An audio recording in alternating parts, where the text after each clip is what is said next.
बिस्मिल्लाहिर्रहमानिर्रहीम। स्टूडेंट, ये measurement of heat of reaction आपके चैप्टर का लास्ट टॉपिक है। हीट ऑफ रिएक्शन को हम मेजर कैसे करें? हीट एब्जॉर्ब और हीट एवॉल्व, एब्जॉर्ब हो, जज्ब हो या एवॉल्व हो या रिलीज हो। थर्मोकेमिकल रिएक्शन, थर्म का मतलब है हीट, वो केमिकल रिएक्शन जिसमें हीट एब्जॉर्ब हो रही है या एवॉल्व हो रही है, कॉल्ड हीट ऑफ रिएक्शन। उस रिएक्शन को हम क्या कहेंगे? Heat of reaction. तो वो केमिकल रिएक्शन जिसमें हीट एब्जॉर्ब हो या एवॉल्व हो, उसे हम क्या कहेंगे? Heat of reaction.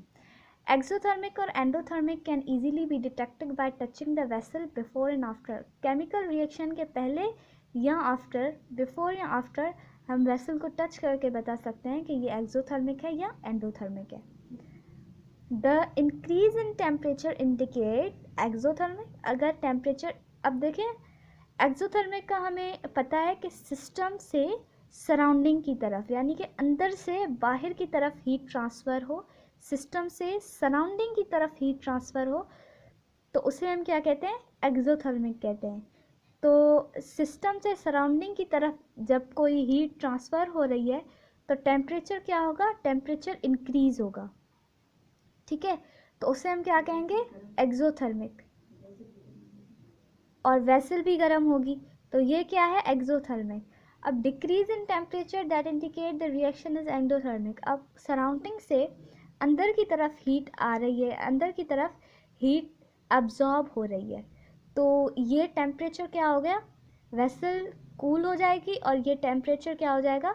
डिक्रीज हो जाएगा। तो दिस इज कॉल्ड एंडोथर्मिक। जिसमें टेम्परेचर इंक्रीज हो वो एक्सोथर्मिक, जिसमें टेम्परेचर डिक्रीज हो वो endothermic.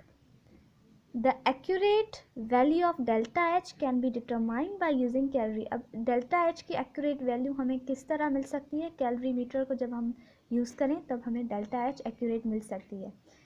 The simple type of calorimeter is insulated container fitted with thermometer and stirrer. Known amount of reactant are placed in calorimeter। Simple type जो है calorie metre, जब हम fit करें जब हम कैलोरी मीटर को जब हम फिट करें थर्मोमीटर के साथ एंड स्टिरर, और जब हम जैसे चाय को चलाते हैं, जब हम ऐसे उसे चलाएं, स्पिन करें स्पून से, जैसे हम उसे चलाएं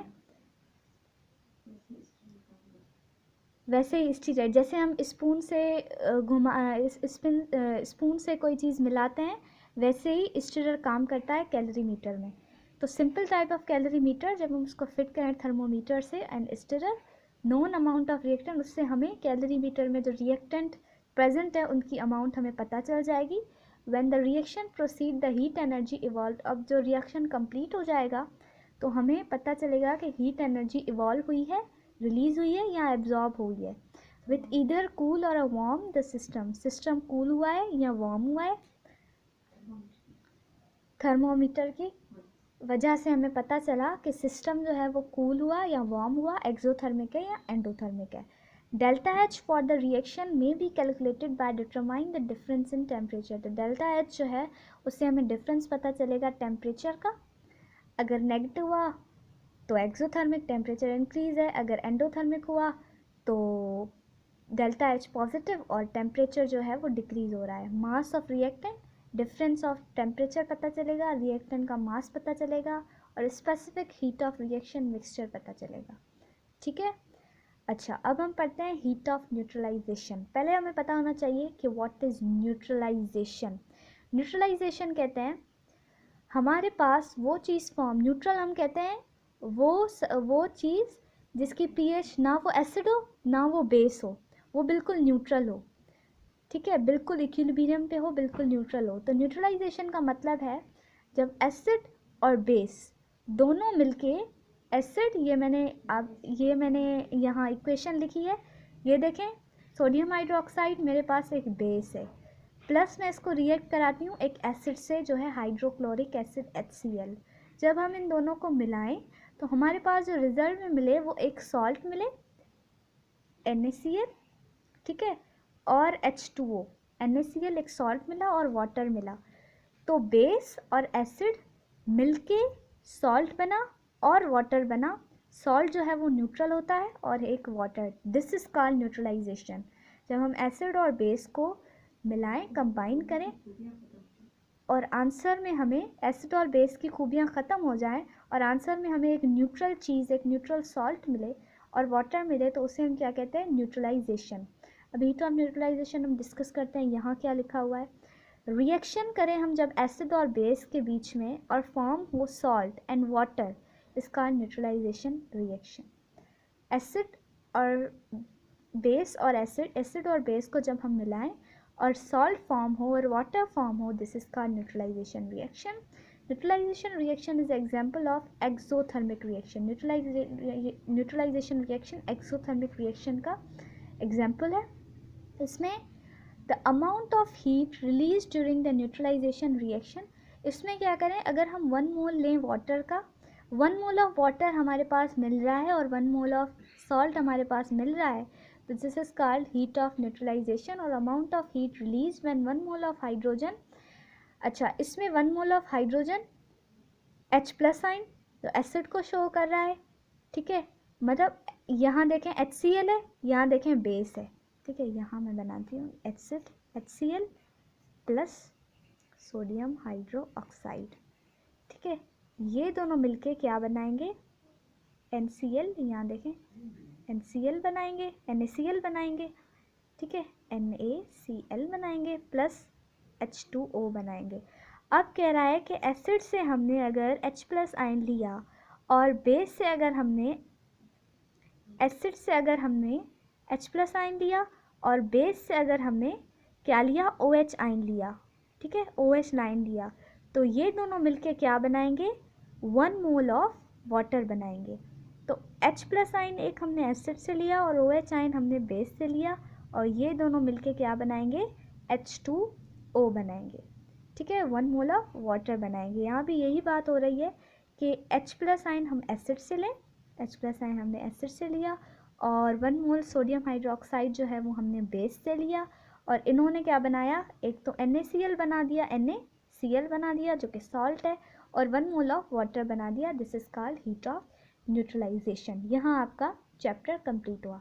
ये जो लिखा हुआ है वो प्रोसीजर लिखा हुआ है, ठीक है।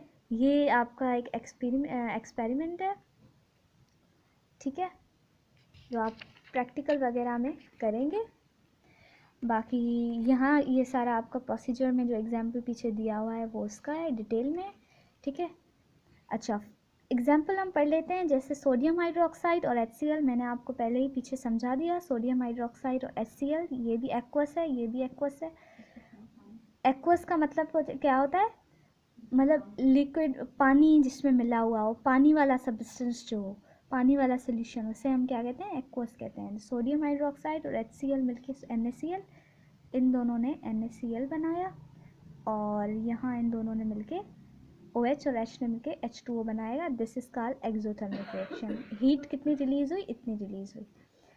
अच्छा, पोटेशियम हाइड्रोक्साइड और नाइट्रिक एसिड HNO3 जो है, ये दोनों एक्वस मिलके KNO3 KNO3, ये दोनों यहाँ मिल गए, ठीक है, और H2O यहाँ भी ऐसा हुआ। ये बेस है, ये एसिड है, ये दोनों मिलके H2O एक बनाएंगे और दूसरा क्या बनाएंगे, न्यूट्रल एक सॉल्ट बनाएंगे, पोटेशियम नाइट्रेट। और कितनी हीट रिलीज हुई, सेम इतनी हीट रिलीज हुई। अच्छा, इन दोनों रिएक्शन को जब हम मिलाएंगे, 2 सोडियम अगर हम देखें 2 सोडियम हाइड्रोक्साइड, ठीक है, और एक H2SO4। सोडियम हाइड्रोक्साइड जो है वो बेस है और H2SO4 सल्फ्यूरिक एसिड है।